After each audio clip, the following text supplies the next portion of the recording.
আমার হাজবেন্ডকে এত অসুস্থ অবস্থায় একা কী করে আমি ছেড়ে দিলাম বড় মেয়ের কাছে, এই প্রশ্নটা বারবার আমার কাছে আসছে। নমস্কার বন্ধুরা, কেমন আছো সবাই? আশা করি ভালো আছো। আর আমি ঈশ্বরের কাছে প্রার্থনা করি তোমরা যেন সকলে ভালো থাকো। এখন তো আমার আর মেয়ের এটা সংসার হয়ে দাঁড়িয়েছে। হ্যাঁ, অবশ্যই লিও আছে, লিওকে বাদ দেওয়া যাবে না।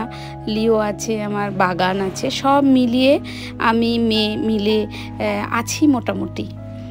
আর হাজব্যান্ড নেই, হাজব্যান্ড তো গেছে বড় মেয়ের কাছে। তো একটা প্রশ্ন বারবার করে কদিন ধরে আমার কাছে আসছে যে আমার হাজব্যান্ড এত অসুস্থ, এই অবস্থাতে আমি কি করে একা একা ছেড়ে দিলাম, এবং কেন গেল, কিভাবে গেল, কোথায় গেল, অনেক প্রশ্ন এসেছে। তো আমি ভেবেছি আজকে সকালবেলা ঘুম থেকে উঠায় যে ভিডিওটা তোমাদের কাছে শেয়ার করব, হয়তো খুব একটা বড় হবে না, কারণ আজকে আমার না ডিউটি আছে। তো আমি সকাল থেকে উঠে দেখো যতটুকুন কাজ করার, ঘরের সমস্ত কাজ টাজ করে ডিউটি যাব বলে বেশি ভিডিও করতে পারিনি। আর আমার কাজগুলো তোমরা দেখো আর আমি তোমাদের প্রশ্নের উত্তর দেব। তো বন্ধুরা, আমার বড় মেয়ে যেখানে থাকে সেটা বেশ এখান থেকে অনেক দূরে, ইন্ডিয়ার মধ্যেই, কিন্তু অনেক দূর, ওয়েস্ট বেঙ্গল থেকে অনেকটা দূরে। তো সেইখানে কিছুদিন আগে আমার বড় মেয়ের একটা ছোট অপারেশন হয়েছে। তো সেই অপারেশনের সময় আমরা মা বাবা হিসেবে কেউ থাকতে পারিনি। তার ও যেখানে থাকে, যে বাড়িটাতে, সেই বাড়িটাতে আরও দুটো মেয়ে থাকে, একটা ওয়েস্ট বেঙ্গলেরই মেয়ে থাকে আর একটা হচ্ছে তামিলনাড়ুর মেয়ে থাকে। তো ওরা তিনজনে থাকে। তো ওরা দুই বন্ধু মিলে আমাকে ফোন করে বলেছিল, মানে হিন্দিতেই বলছিল এবং ও বাংলাতে বলেছিল যে আন্টি তুমি চিন্তা করো না, তোমাকে আসতে হবে না, তুমি থাকো ওইখানে, আমরা সমস্তটা করব, এমন কিছু তো বড় বিষয় নয় বা বড় কিছু নয়। তো আমি বলেছিলাম যে হ্যাঁ ঠিক আছে তাহলে। তো মন দেখো, মায়ের মন কি টেকে, ছটফট তো করেই বলো। তো সেই সময়টাতে আমি খুব মানসিক একটা যন্ত্রণার মধ্যে কাটাচ্ছিলাম যে মেয়েটার কাছে যেতে পারলাম না। তখন ছোটো মেয়ের পরীক্ষা চলছিল, তারপরে সব কিছু মিলে মিশে একটা টাকা পয়সারও ব্যাপার থাকে। আমি যাব যে সেই সময়টাতে, তো সেই সময়টাতে মেয়েকে টাকা পাঠানো আমার সবথেকে প্রয়োজন ছিল। তো আমি গেলে যাতায়াতের যে খরচ, সেই খরচটা আমার মনে হলো আমার মেয়েকে পাঠিয়ে দিলে মনে হয় ওর ভালো হবে। তো সেই চিন্তা ভাবনা করে আর আমি গেলাম না, ওর বন্ধুরা সব সামলে নিয়েছিল। তারপরে এখন যখন ছোটো মেয়ের স্কুলে ছুটি হলো, তখন আমি বললাম যে তাহলে এবার আমি যাই।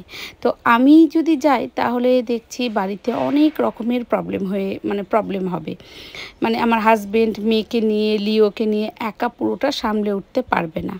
তো সেই সমস্ত চিন্তাভাবনা করে তখন কি করব, তখন আমার হাজবেন্ড বলল যে আমি যাই। তো আমরা অনেক চিন্তা করেছি যে একা একা তুমি কি করে যাবে। তো তখন বলল যে না আমি যাব। তো আমার হাজব্যান্ডকে যে ট্রেনের টিকিট কেটে দেওয়া হয়েছিল, সেটা মানে ঘন্টার মধ্যে, মানে যেটা লাগে 2 দিন না কদিন লাগে, 1.5 দিন, সেরকম না, একদিনেই পৌঁছে যাবে। মানে খুব ভালো ট্রেনের টিকিট কাটা হয়েছিল। আর ওরাই সমস্ত খাবার দাবার সব দেবে, ট্রেন থেকেই পেয়ে যাবে। তো খাবার দাবারের দেওয়ার ব্যবস্থা, মানে চিন্তাটাও ছিল না যে ওকে বাইরে বের হতে হবে, খাবার কিনতে হবে বা কিছু, সেরকম বিষয়টা ছিল না। ওইরকমই ট্রেনের টিকিট কেটে দিয়েছিলাম টিকিট। আর আমার হাজব্যান্ড যেহেতু হ্যান্ডিক্যাপ পার্সেন্ট, তো মানে সমস্ত জায়গার ট্রেনের টিকিট বলো বা অন্য কোনো জায়গাতে যায়নি, তবে ট্রেনের টিকিটটা ও কিন্তু অনেকটা ছাড় পায়। তো যেহেতু ও অনেকটা ছাড় পায়, সেহেতু ওকে একটা ভালো ট্রেনেরই টিকিট কেটে দেওয়া হয়েছে।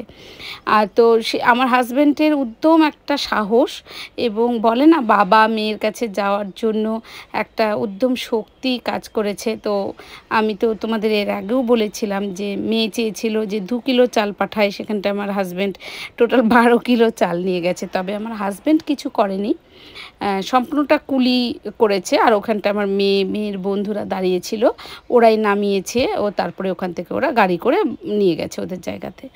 তো এটাই ছিল বিষয় যে ওর অপারেশনটার সময় আমরা যেতে পারিনি। তো এখন ওই জন্য আমার হাজব্যান্ডকে পাঠালাম। ওর সাহস বলেই গেল। ও বলছে দেখো আমি যেখানে ট্রেনে যাব সেই ট্রেনে মানে সেফটি, আর কোনো রকম কোনো ভয় নেই, আমি বাইরে নামবো না, কোনো কিছু নয়। তো সেই জায়গা থেকে ফোন আছে, কোনো অসুবিধা হবে না। তো আমরা বললাম ঠিক আছে। তো এই কারণেই আমার হাজব্যান্ডকে পাঠানো হয়েছে। বন্ধুরা, এখানটায় আমাদের আজকে সকালের জলখাবার বলতে গতকালের একটু ভাত ছিল, তো ভাতের পরিমাণটা কম হবে, সেই জন্য আমরা একটু মুড়ি আর একটুখানি আলু ভেজে নিয়েছিলাম। আর তারপরে চলে এলাম দুপুরের রান্নাতে। দুপুরে দেখো আমি আজকে করছি আলু, পটল, মিষ্টি কুমড়ো আর কুট্টি মানে মাসি এনেছিল বাড়ি থেকে একটু বিমস, তো তার একটু তরকারি। গতকাল একাদশী, মানে সেদিন একাদশী ছিল, এই ভিডিওটা তো আগেরই, আজকে আমি শেয়ার করছি। তো একাদশীর দিন মাসি এনেছিল কিছুটা খিচুড়ি। তো সেই খিচুড়িটা খাওয়াতেই ভাতটা বেঁচে গেছে, রাত্রে আমরা আর কিছুই খেতে পারলাম না। তো মানে ডালিয়ার খিচুড়ি খেয়েই পেট ভরে গেছিলো। তো যাই হোক, এর আগের একাদশীতে কুট্টিকে মানে মাসিকে আমি রান্না করে দিয়েছিলাম, আর এই একাদশীতে মাসি নিজেই রান্না করেছে। তো এই ছিল একটা আমার নিরামিষ তরকারি। আজকে মাসি খাবে আমাদের এখানটায়। তো আজকে যেহেতু একাদশীর পরের দিন, তো মাসি যেহেতু আজ খাবে, তো সেহেতু আমি নিরামিষ তরকারির সাথে সাথে দেখো একটা ডিমের রেসিপি বানাচ্ছি। কারণ বাজার গিয়ে এসে রান্না করে ডিউটি যেতে খুব কষ্ট হয়, খুব দেরি হয়ে যায়। তো সেই কারণে আমি আর বাজার গেলাম না। মাসি বলছে আর বাজার যেতে হবে না, ডিমই করে ফেল। তো আমি ভাবলাম যে ডিমটাকে একটু অন্যভাবে করি। প্রথম ভেবেছিলাম যে অমলেট করে ঝোল করব, তারপরে ভাবলাম যে না, একটু অন্যরকম করি। তো দেখো ডিমের যে এই একটা ধোকার ডালনার একটা রেসিপি, এইটা কিন্তু আমার ওই চ্যানেলটা মানে এই কুক অ্যান্ড ফুড চ্যানেলটাই আমি কিন্তু দেব। তো তোমরা নজর রেখো ওই চ্যানেলে এবং ওই রেসিপিগুলো, তাহলে বুঝতে পারবে যে আমি এটা কিভাবে বানালাম। বন্ধুরা, তোমরা ওই চ্যানেলটা মানে এস কুক অ্যান্ড ফুড, ওই চ্যানেলটা কে কে সাবস্ক্রাইব করেছো কমেন্টস করো কিন্তু, হ্যাঁ, জানতে পারবো যে কে কে সাবস্ক্রাইব করেছো। তো দেখো আমার ডিমের এই ডালনাটা কারিটাও রেডি হয়ে গেল। আর ইতিমধ্যে আমার কিন্তু স্নানও হয়ে গেছে। তো আমি আর পুজো করব না, মেয়ে পুজো করবে, যেহেতু মেয়ের এখন স্কুল ছুটি চলছে, তো ও পুজো করবে। আমার এই রান্না করে সুন্দর করে সব সাজিয়ে গুছিয়ে আমি অফিসে চলে যাব। তো বন্ধুরা, আর ভিডিওটাকে বাড়াবো না, প্রচণ্ড গরমে আর কিছুই ভালো লাগছে না। তো যাই হোক, তোমরা থেকো আমার সাথে, আমার পাশে থেকো। আর ভিডিওগুলো যদি ভালো লাগে অবশ্যই সবার সাথে শেয়ার করো, লাইক, কমেন্ট, সাবস্ক্রাইব করে দিও। তো আজকের মতন টাটা, আবার আগামীকাল একটা নতুন ভিডিও নিয়ে তোমাদের সামনে হাজির হব।